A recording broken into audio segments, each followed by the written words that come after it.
नमस्कार, तुम्हा सर्वांचं आपल्या स्टडी पॉइंट या यूट्यूब चॅनलमध्ये स्वागत आहे।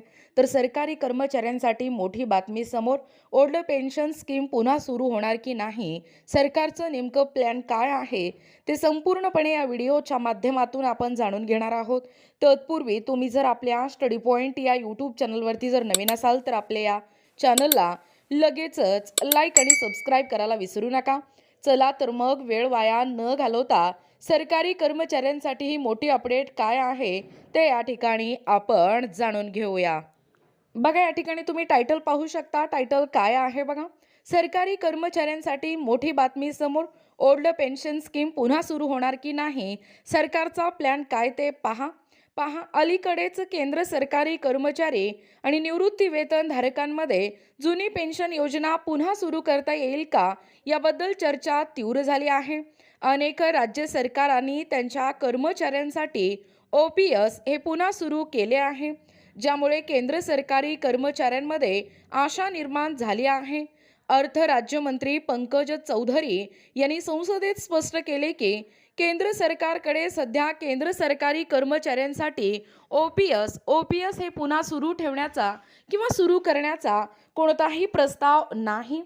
खासदाराच्या प्रश्नांना उत्तर देताना पंकज चौधरी यांनी स्पष्ट केले की OPS ही एक परिभाषित लाभ योजना आहे, जी वृद्ध कर्मचाऱ्यांसाठी वेतन आयोगानुसार सुधारित करण्यात आली होती। केंद्र सरकारने 1 जानेवारी 2004 रोजी ती बंद केली आणि NPS ही परिभाषित योगदान योजना ही लागू केली। एप्रिल 2025 मध्ये सुरू झालेली युनिफाईड पेन्शन सिस्टीम ही OPS आणि NPSचे संयोजन आहे, जी कर्मचाऱ्यांना किमान 10,000 मासिक पेन्शनची हमी देते।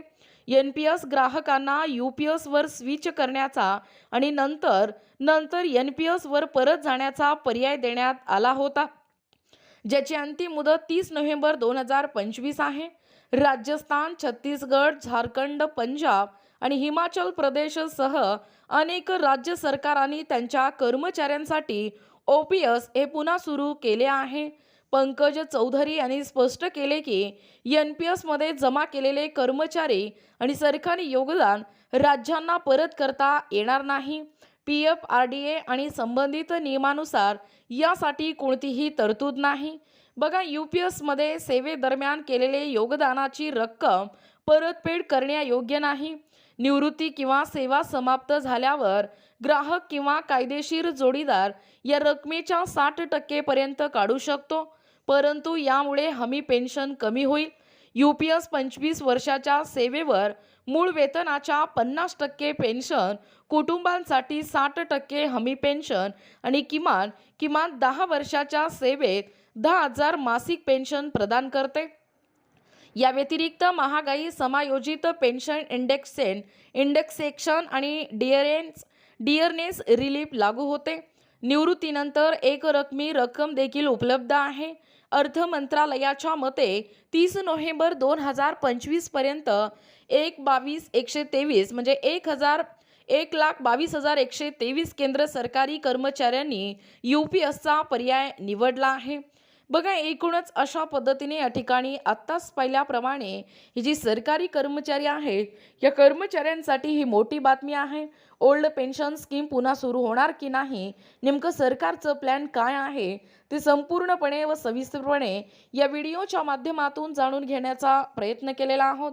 अशाच प्रकारचे नवनवीन अपडेट पाहिजे असतील किंवा तुम्हाला जर आमच्या अध्यापनाचे व्हिडिओ आवडत असतील किंवा तुम्ही जर आपल्या स्टडी पॉइंट या यूट्यूब चॅनलवरती जर नवीन असाल तर आपल्या या चॅनलला लगेचच लाईक आणि सबस्क्राईब करायला विसरू नका। भेटूया अशाच पुढच्या नवीन व्हिडिओमध्ये। तोपर्यंत धन्यवाद।